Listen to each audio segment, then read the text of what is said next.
જય હિન્દ દોસ્તો, હું છું આપનો દોસ્ત લોક સાહિત્યકાર આઝાદ અને સુરેન્દ્રનગર જિલ્લો, લખતર તાલુકો અને ત્યાંનું કેસરિયા નામનું ગામ. એ ગામના તળાવની વચ્ચે હું ઊભો છું.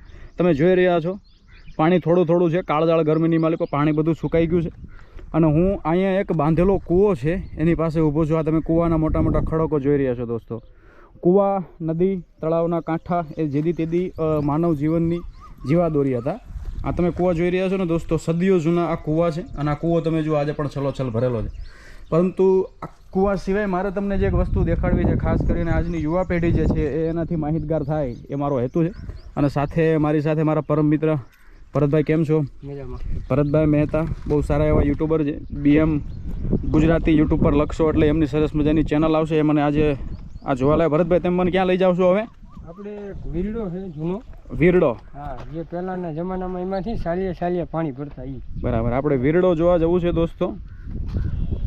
વીરડા વિશે માહિતી આપો ભરતભાઈ. મને તો ખ્યાલ છે, આપણા દર્શક મિત્રોને ખ્યાલ આવે.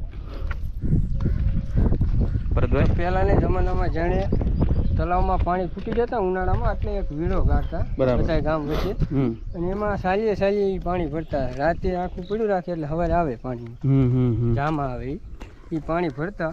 અને એ પાણી મીઠાઈ સેવી હતી. ટૂંકમાં એ ડોળો ન થઈ જાય એનું ધ્યાન રાખવું પડે, આડે ઓળો નહીં ભરવાનું. વાહ વાહ દોસ્તો, ગામડામાં રહ્યા હોય એમને ખબર છે રાહત કામ શું કહેવાય, ચોકડીઓ ગાળવી એ શું કહેવાય, કૂવા ગાળવા કે પછી આ વીરડા શું કહેવાય. એ ગામડામાં લગભગ ઘણા બધા લોકોને ખ્યાલ છે. હવેના લગભગ છેલ્લા 10 કે 12 વર્ષથી જે જનરેશન છે એના માટે એ પણ નવું થઈ ગયું હશે. પરંતુ ગામડાની માલિપા આ બધું તમને સહેજે જોવા મળે, એની માહિતી તમને હોય. પરંતુ આ ગામની માલિપા હું તળાવના આખા આરામાં આંટો મારવા આવ્યો, તમે જોઈ શકો છો. આજુબાજુ પક્ષીઓનો કલશોર છે. ભરતભાઈ મારી સાથે છે. એવો જબરજસ્ત આ વીરડો છે. હવે વીરડાની માલિપા મોટે ભાગે દોસ્તો પીવાનું પાણી જે છે એ ભરવા માટે લોકો આવતા. એવું જબરદસ્ત ખડકોમાંથી નીકળતું આ પાણી હોય, મીઠું હોય. તો તમે જોઈ શકો છો આ વીરડો. આ વીરડાનું આખું થાળું છે. તમે જો અહીંથી લોકો જતા અને પાણી ભરેલા હોય ટૂંકમાં, બરાબર. એટલે આ તમે જોઈ શકો છો, અહીંયાથી અહીંયા સુધી લોકો ઊભા રહેતા અને અહીંયા અંદર પાણી આવતું. અત્યારે તો આ મોટું ઘાસ ઉગી નીકળ્યું છે, બરાબર. એટલે અહીંયા જે મીઠું પાણી આવતું પછી એ ભરી અને લોકો પોતાના ઘરે લઈ જતા અને પીવાના પાણી તરીકે એ ઉપયોગ થતો. ભરતભાઈ, તમે અહીંયા પાણી ભરેલું એમ તમે કહો છો? પાણી ભરેલું નાનપણમાં. વાહ ભાઈ વાહ.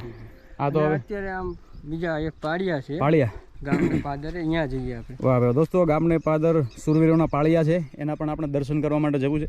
પણ ખાસ કરીને આ વીરડો અત્યારે ઘાસ ઉગી નીકળ્યું એટલે વ્યવસ્થિત નહીં દેખાય. જોકે અહીંયા પાણી આવતા એ લોકો ભરતા. તો ખાસ કરી અને આજની યુવા પેઢીને કંઈક નવું જાણવા મળે એના માટેનો મારો હેતુ હતો. આવો ભરતભાઈ. વાહ ભાઈ વાહ. અત્યારે આપણે જોવા જવું છે સુરવીરોના પાળિયા છે દોસ્તો. માફ કરજો, એ જગ્યાનો ઇતિહાસ મને કે ભરતભાઈને કંઈ ખ્યાલ નથી. પરંતુ પાળિયા છે એટલે કંઈક કુરબાની, કંઈક સુરવીરતા, કંઈક સમર્પણની વાત ત્યાં જોડાયેલી હશે દોસ્તો. તો આપણે આખી વાત જાણવી છે. અને વિડીયોના અંતે આ ગામને પાદર આવેલા પાળિયા જે છે આ વિડીયો તમે કોઈ જુઓ દોસ્તો, અને તમને આ જગ્યાનો ઇતિહાસ જો ખ્યાલ હોય તો અમને કોમેન્ટ જરૂર કરજો, મારો કોન્ટેક્ટ જરૂર કરજો. હું આ જગ્યાએ જરૂર ને જરૂર બીજો વિડીયો બનાવવા માટે આવીશ. આખું તમે જોઈ રહ્યા છો દોસ્તો. આપણે ગામને પાદર ઉભેલા અડીખમ પાળિયા જે છે આપણને આજે પણ સાદ કરે છે, જોવા જવું છે. પરંતુ એના પહેલાં આ નદીના કાંઠે આ તમે જોઈ રહ્યા છો આ ખડકો.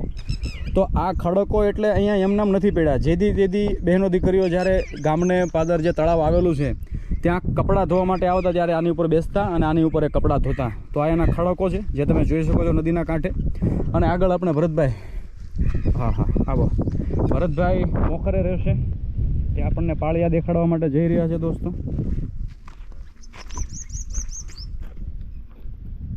વાહ ભાઈ વાહ.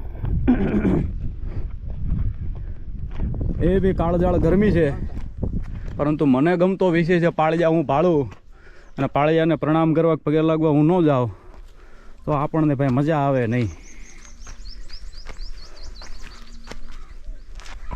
દોસ્તો.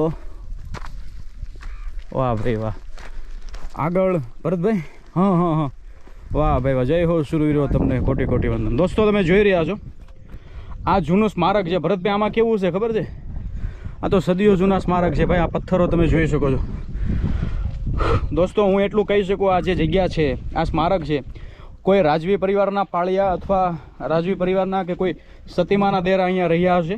તમે જોઈ શકો છો એના અવશેષ રૂપી આજે પણ આપણે જોઈ શકીએ છીએ. અથવા તો કોઈ દેવસ્થાનક રહ્યું હશે, પરંતુ દેવસ્થાનક કરતાં સતી માતા અથવા કોઈ રાજવી પરિવારના પાળિયાઓ રહ્યા હશે. પરંતુ અહીંયા તમે જુઓ, વાહ ભાઈ વાહ. ભરતભાઈ આવો તમે.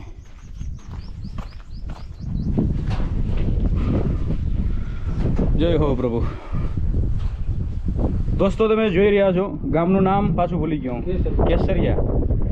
કેસરિયા ગામને સીમાડે દોસ્તો તળાવની પાળ ઉપર આવેલા આ શૂરવીરોના પાળિયા તમે જોઈ શકો છો. હાથમાં ભાલા છે અને ઘોડે સવારી કરેલા આ પાળિયા. આ જગ્યાનો ઇતિહાસ મને ખ્યાલ નથી કે ભરતભાઈને ખ્યાલ નથી દોસ્તો, પરંતુ વિડીયો જે પણ કોઈ લોકો જોવે, બરાબર, એ લોકો વિડીયો જોયા પછી તમે આ જગ્યા વિશે એનો ઇતિહાસ જાણતા હોય, અથવા જેમના કોઈ સુરાપુરા હોય, જેમના કોઈ પાળિયા હોય, જેમના પણ કોઈ પૂર્વજો હોય, આ જે પાળિયાઓ છે, જે શૂરવીરો છે, તો દોસ્તો આ વિડીયો તમે જુઓ તો અમને પૂરેપૂરી માહિતી આપજો, જેથી અમે બીજી વાર અહીંયા જરૂર વિડીયો બનાવવા માટે આવીએ. અને જે પણ કોઈ લોકો આ વિડીયો જોવે એમને આ બધી માહિતી મળતી રહે. કેમ કે પાળિયા જે છે ને ભાઈ, એ કોઈ પૈસા આપીને નથી બનાવતા. આના માટે તો કંઈક ધીંગાણા ચીડા હોય, બરાબર, કંઈક જીવતરના મૂલ્યની વાતો આ બધી જગ્યાઓ સાથે જોડાયેલી હોય મારા વાલા. તો આ જગ્યાને જોઈ ખરેખર મને ખૂબ આનંદ આવ્યો. શૂરવીરો તમને લાખ લાખ વંદન. વાહ ભાઈ વાહ. હે ને, અહીં જોઈ શકો છો દોસ્તો, નાળિયેર પણ બાંધેલા છે, શૂરવીરોના પાળિયા. અહીંયા પણ શ્રીફળ બાંધેલા છે, તમે જોઈ શકો છો. જેમના પણ આ પૂર્વજો રહ્યા હશે શૂરવીરો, એમના પરિવારજનો અહીંયા અવારનવાર આવતા હશે એવું આપણે કહી શકીએ. વાહ ભાઈ વાહ. જય હો જય.